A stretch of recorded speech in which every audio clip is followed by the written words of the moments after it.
Thank you, Shaheen. Well, good evening, Zulfiq Farzan, the man on the ground. And something sensational took place today. What exactly transpired? Well, for us today, the chief dealer at Perpetual Treasuries Limited produced a document that he say was maintained under the instructions of Kasun Palisena, the chief executive officer.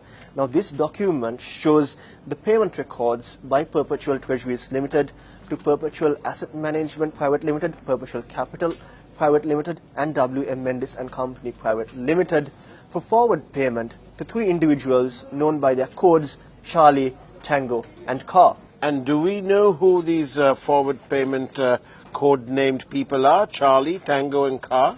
Well, for us, according to Nuan Salgado, Charlie refers to the point person of contact PTL had in the Employees Provident Fund.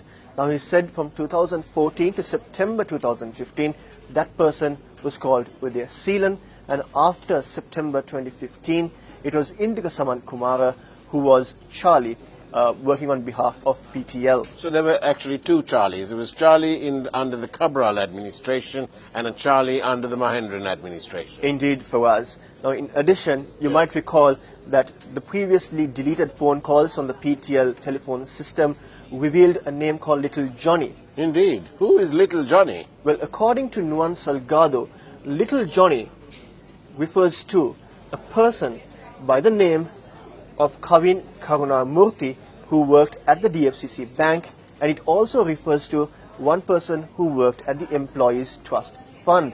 Now, meanwhile, another name transpired in the document that was produced by Nuan Salgado, that is Wolverine. According to Nuan Salgado, Wolverine refers to Naveen Anuradha, who was attached to the National Savings Bank. And what was his role at the National Savings Bank?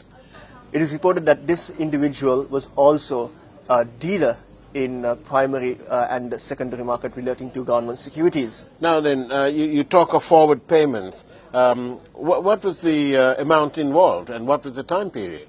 Well, for us, according to the calculations done at the commission led by Justice Prasanna Jayawardena, who in fact did those calculations, from July 17, 2014 to December 30th, 2014, Charlie had been paid over 94 million rupees on 18 separate occasions.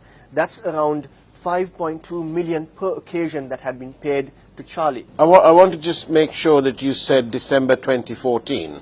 Yes. This was still under the former governor. Exactly. I see. And so, but that's an astonishing amount of money over 5 months at an average of just over 18 million a month. Exactly. And for us, and was this all in cash? We don't know how the payments were made. Do we know if they've paid tax on it? We don't know how that was done. But Justice Prasanna Jayawardena said that since 2014, Perpetual Treasuries Limited had been bribing the point of contact persons at these institutions with large sums of money. Nuan Salgado said, yes, they were giving bribes for the sensitive information and market-sensitive information that had been given to them by these people. So, in essence, the Perpetual Treasuries were being accused of bribing their way right from the inception, right from the time they started trading, virtually. It appears so. This is absolutely astonishing news. Zulfiq, how do you feel as a contributor to the EPF? How do you feel? Well, quoting from the words of Justice Prasanna Jayawardena, if it was a bribe, it is indeed a crime. And what would you like to see happen to these people who've committed this crime? Well, everyone would like to see justice being served. And do you believe that justice will be served?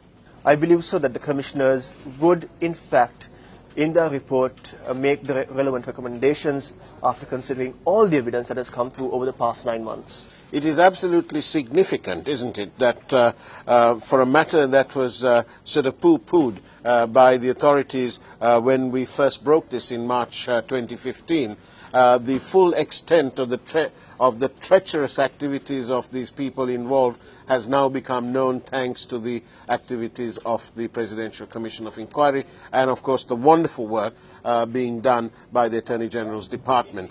Zulfiq, do you think that the proceedings of the Commission of Inquiry are now coming to an end? Yes, the proceedings are drawing to a close, and today the evidence of Aujana Mahendran concluded. and tomorrow Nuwan Salgado will be testifying, followed with testimony by another dealer at Perpetual Treasuries.